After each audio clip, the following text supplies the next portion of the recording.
Merci beaucoup Arnaud. À mon tour, je vous remercie d'être présent aujourd'hui dans cette salle et puis dans les autres salles. Je vous invite à écouter maintenant Colombe Guis-Seller, si j'ai bien prononcé votre nom, animatrice régionale de Génération Vélo. Je vous laisse la parole, le pupitre est à vous.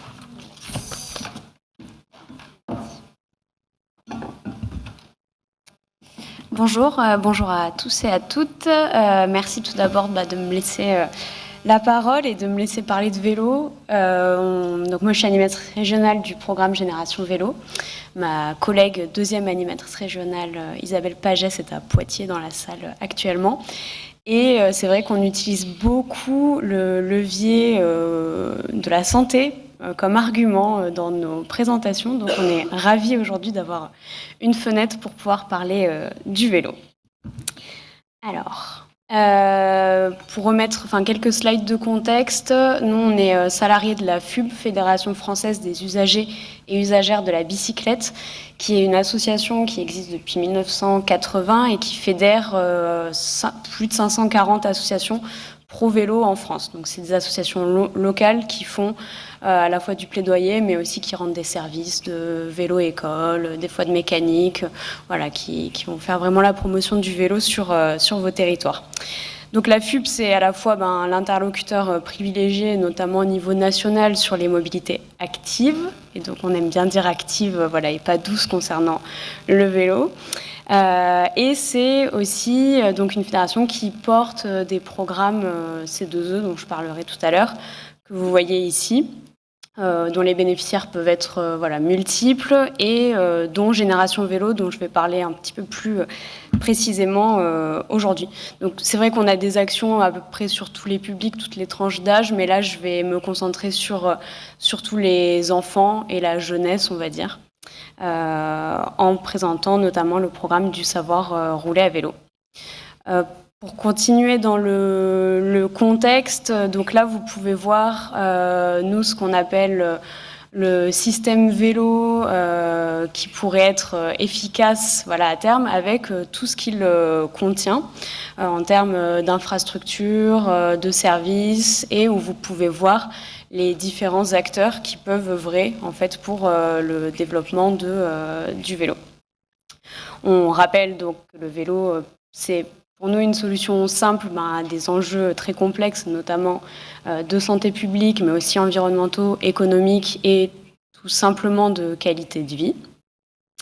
Et pour faire un petit focus sur les enjeux sanitaires, même si je pense que je parle à des personnes plutôt convaincues, et je ne vais pas surtout expliciter la première image sur les bienfaits de l'activité physique sur la santé, mais plutôt sur la deuxième, parce que c'est quelque chose sur lequel on est souvent interpellé en termes de risques sur la santé au niveau du vélo, et notamment parce que nous on fait la promotion des enfants à vélo, donc ça peut faire peur à tout un tas de personnes et souvent plus aux adultes qu'aux enfants.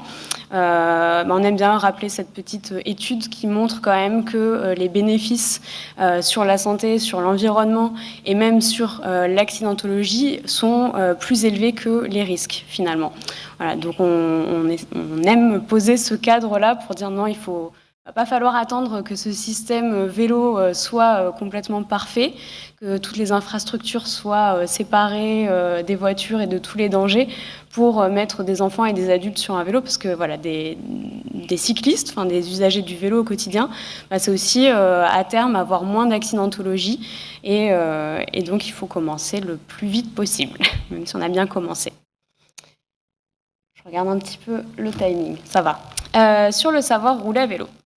Donc c'est une politique nationale portée par le ministère des Sports depuis 2018, qui s'est mise en place progressivement, qui est pilotée au niveau départemental depuis 2020, et donc qui a pour objectif de rendre les enfants autonomes dans leurs déplacements à vélo à l'entrée au collège. Ça, c'est vraiment l'objectif, qu'ils puissent se déplacer et aller au collège à vélo à partir de la 6e, 5e. Bien sûr, on ne va pas avoir la même équité dans tous les territoires, mais en tout cas, l'objectif, c'est de donner, que les enfants aient les compétences à partir de la 5e pour, si le système, justement, l'environnement dans lequel ils sont le permet, pour pouvoir se déplacer à vélo. L'objectif, enfin donc ce savoir rouler à vélo qui s'apparente un peu au dispositif du savoir nager, qui fait qu'on a quand même beaucoup d'enfants qui sont formés à la nage, à la natation à l'école. Il a été repris donc dans le plan vélo et marche 2023-2027 comme une des mesures prioritaires et dont l'objectif c'est de former à terme 850 000 enfants par an. C'est une génération de classe d'âge. Donc on est bien sur cet objectif que chaque année, en fait, tous les... Je dis CM2, 6e, parce que c'est 6-11 ans le savoir rouler à vélo, mais en tout cas sortent, on va dire, de l'école primaire avec cette attestation du savoir rouler à vélo. Et donc, dans les objectifs, effectivement, c'est devenir autonome à vélo, mais c'est aussi, du coup, pratiquer une activité physique au quotidien et se déplacer de manière écologique et économique et l'ancrer le plus tôt possible aussi, justement, dans les mentalités. Pour être très concrète, dans un exemple de mise en œuvre, parce que je ne vais pas détailler tout ce qui peut se faire en termes de savoir rouler à vélo, parce qu'il y a vraiment 1001 manières de le déployer dans les territoires, mais pour avoir un peu une idée de ce à quoi ça peut ressembler, il y a 3 blocs du savoir rouler à vélo, 10 heures minimum, mais ça peut aller bien au-delà, et on l'encourage. Et on a 2 premiers blocs qui sont le savoir pédaler, le savoir circuler. Le savoir pédaler, c'est les fondamentaux du vélo, en fait. C'est tenir en équilibre, savoir freiner correctement, savoir lever ses mains et être vraiment agile sur son vélo parce qu'on va en avoir besoin après pour se signaler correctement.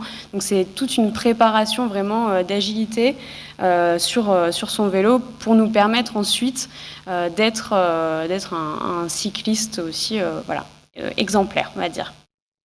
Le savoir circuler, là, on ajoute les notions de sécurité routière et ça s'apparente à ce qui est fait depuis longtemps, dans certaines écoles. Donc, on est toujours en milieu fermé, on met des panneaux de signalisation, on recrée une piste de sécurité routière et on apprend à circuler avec d'autres usagers et usagères de la voie publique. Et ce qui est un peu nouveau dans le savoir rouler à vélo, c'est les sorties du bloc 3, où là, l'objectif, c'est vraiment que l'enfant soit confronté en fait, à la circulation réelle. Donc, l'objectif, c'est pas de le mettre en difficulté, mais c'est de chercher l'autonomie et de le confronter à cette autonomie de manière progressive. Donc, il est préparé.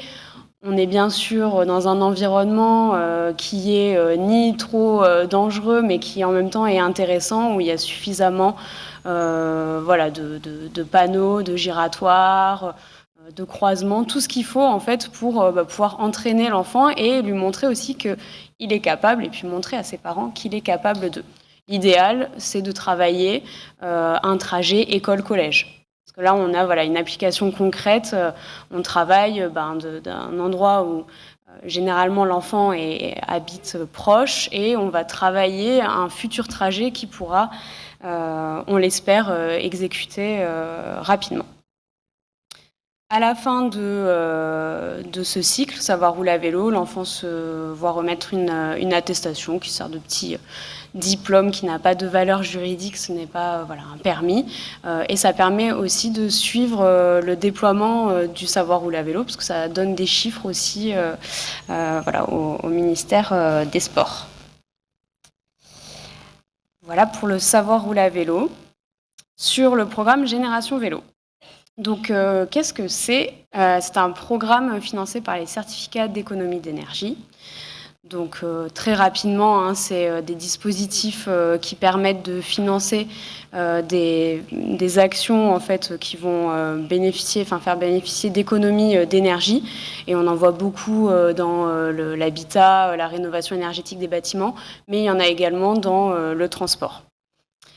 Donc, un certificat d'économie d'énergie dont l'objectif, c'était de lever les freins à la mise en place du savoir rouler à vélo. Parce que le savoir rouler à vélo, seul et sans moyens derrière financiers ou en formation, c'est vrai que le laisser aux enseignants seuls, c'est pas partout que ça se déploie seul et avec un écosystème associatif, ce qui peut aussi très bien se faire. Comment nous, on a des animateurs et animatrices dans chaque région dont la première mission, c'est de faire connaître le dispositif, donc d'en faire vraiment sa promotion, d'accompagner les collectivités en allant les voir déjà et en leur expliquant, en les accompagnant sur comment elles peuvent déployer le savoir roule à vélo, en sachant qu'il y a vraiment beaucoup de manières différentes, soit en s'appuyant sur des ressources internes quand il y a déjà des éducateurs ou des animateurs dans les collectivités, en s'appuyant sur le tissu associatif, en s'appuyant sur des intervenants extérieurs. Ça, c'est la partie sur laquelle on a notamment un cofinancement. Donc ça nous permet de venir financer de la formation des élèves via des prestataires extérieurs. Et on met en place aussi des formations pour les éducateurs ou les animateurs des collectivités déjà en place. Voilà, pour faire un petit peu justement d'illustration de toutes les initiatives qui peuvent avoir lieu au niveau de la scolarité des enfants en termes de promotion du vélo. J'ai illustré ça sur les trois temps, le temps élémentaire, collège et lycée, sachant que j'ai pas parlé de l'école maternelle, mais mettre des Drésiennes à l'école maternelle, c'est encore ce qu'il y a de plus efficace pour apprendre l'équilibre tranquillement aux plus petits. Et ne surtout pas mettre de petits trous à aucun moment, passer directement de la Drésienne au vélo, voilà, pour l'apprentissage de l'équilibre. Et donc l'école élémentaire, tout simplement, là je me suis pas étendue parce que maintenant on a un dispositif national qui nous permet d'espérer homogénéiser en fait cet apprentissage du vélo. Il y a vraiment beaucoup de ressources sur cette mise en place et il y a des moyens actuels pour le déployer. Donc le mieux à l'école élémentaire aujourd'hui, c'est encore de mettre en place le savoir rouler à vélo, tout simplement, entre guillemets. J'ai juste illustré avec une commune en milieu rural pour appuyer le fait que ça peut se faire partout, le savoir rouler à vélo. Bien sûr, il va y avoir des spécificités, mais vraiment, on a tout type de territoires qui mettent en place du savoir rouler à vélo, jusqu'à des regroupements scolaires. Moi, j'en ai dans les Pyrénées-Atlantiques, vraiment en montagne, où on forme 7 élèves. Voilà, on forme 7 élèves, les CE2, CM1, CM2. Mais chaque année, les élèves sont formés pour pouvoir commencer l'apprentissage du vélo correctement. Pour changer un petit peu de cible, on va parler d'initiatives au collège. Bon, là, vous avez un exemple, mais ce qu'on peut dire globalement avec le vélo au collège, c'est que, en tout cas en Nouvelle-Aquitaine, on voit beaucoup d'actions déployées. Donc, on a une bonne partie de nos départements néo-aquitains qui ont des plans vélo départementaux. Donc, c'est souvent dans ce cadre-là. On a le département de la Gironde qui a un plan vélo collège, donc vraiment avec une grosse volonté d'aménager les abords des collèges en termes d'infrastructures, y mettre le stationnement nécessaire aussi, parce que c'est ça aussi, l'écosystème favorable après à l'usage du vélo, c'est avoir le stationnement et les infrastructures. Et c'est souvent des plans vélo dans lesquels il y a des actions de sensibilisation possibles. Donc ça, c'est aux enseignants de s'en emparer dans les collèges. Et là, on cherche à aller un petit peu plus loin que le savoir rouler à vélo. Si le savoir rouler à vélo a été mené à l'élémentaire, au collège, on peut aller un petit peu plus loin avec souvent des ateliers de petite mécanique. On commence aussi à apprendre à entretenir son vélo. On commence à parler de voyage à vélo. Donc, il peut y avoir de plus en plus de sorties, de plus en plus longues aussi, qui peuvent se faire à vélo. Là, on voit un autocontrôle technique, par exemple. Et pour finir sur les collèges, la FUB est en train de lancer une nouvelle campagne vers les collèges, donc justement à réaliser des focus group vers les collégiens pour savoir ce que ça leur disait en fait le vélo. Et donc là, l'objectif de la campagne, les outils sont en train d'être créés, ce sera justement essayer de changer un petit peu l'image du vélo, notamment pour les collégiens, en le rendant sympa et un petit peu cool. Donc on a aussi des collèges dans lesquels il y a des ateliers de customisation de vélo. Voilà pour les collèges. Et puis, pour finir, la cible des lycéens. Et là, c'est un peu là où il y a un petit peu moins d'initiatives et peut-être ça sur lequel il faut continuer à travailler. C'est peut-être pas la cible prioritaire, hein, mais c'est plutôt essayer d'avoir des piqûres de rappel. Et donc, on voit que ce qui se faisait notamment en termes de challenge écomobilité scolaire, donc il y en a beaucoup déjà à l'école et au collège, on voit qu'ils sont en train d'aller progressivement vers le lycée. Donc là, il y a 3 exemples portés par notamment les plans régionaux Hauts-de-France et Grand Est. Et il y a aussi des associations locales, là, comme l'association à Cognac Vélo de Vie, qui a initié vraiment, lors de Mai à vélo, un challenge école, collège, lycée, où l'association encourageait les élèves à aller chaque vendredi à vélo dans les établissements scolaires. Pour finir, vous retrouverez quelques ressources. Je vous ai pas tout mis, il y a vraiment beaucoup de choses sur le savoir rouler à vélo. En tout cas, on est disponible avec ma collègue Isabelle, vous aurez les coordonnées à la fin des diapositives. Et principalement, voilà, vous avez les ressources du ministère des Sports pour le programme Savoir rouler à vélo en tant que tel, les ressources Génération Vélo, un peu plus sur les aides qu'il peut y avoir aujourd'hui. Et un guide de l'ADEME que je voulais remettre sur l'accompagnement des collégiens et des lycéens, qui est aussi une mine d'or d'informations et d'exemples de ce qu'on peut faire sur les territoires.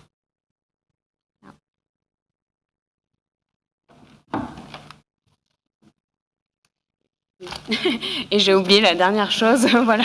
Effectivement, je laisse Sonia reprendre pour illustrer avec une petite vidéo justement le lien qui peut être fait entre l'activité physique et l'activité sportive via le vélo notamment. Merci beaucoup, Colombe. Merci beaucoup pour cette intervention.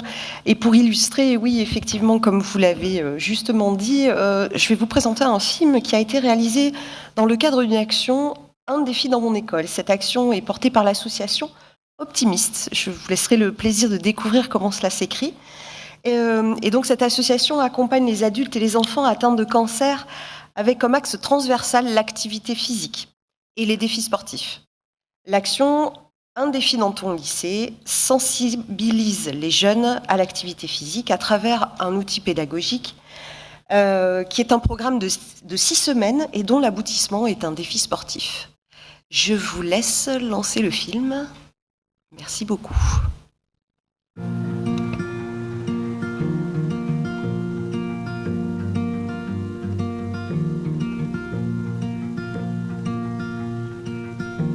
Juste vous rappeler sur le plan mental par rapport à ce qu'on avait dit.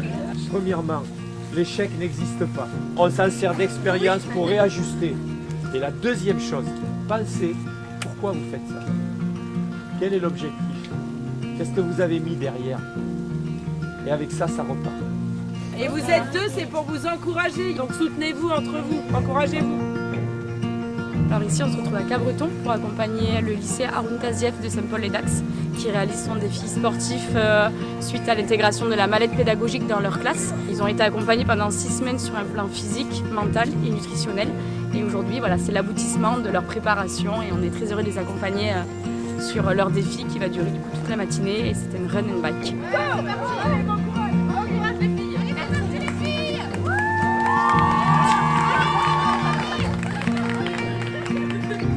Ça vont rencontrer l'association lors d'Octobre Rose. Et donc lors de cette présentation, il y a eu des mots-clés qui nous ont fait écho à notre filière. Nous enseignons en santé sociale. Donc c'est à partir de là qu'on a décidé de lancer un projet, d'abord un défi sur une journée, puis en fait on a carrément engagé un voyage où on les a engagés physiquement, mentalement. La préparation mentale, ça permet de savoir jusqu'où on peut aller et surtout de se dépasser.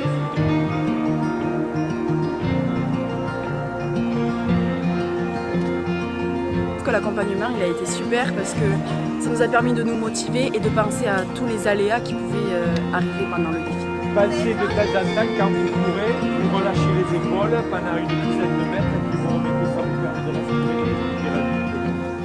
ressent pendant ce défi? C'est bien, ça fait courir, on est en pleine nature, donc franchement c'est bien.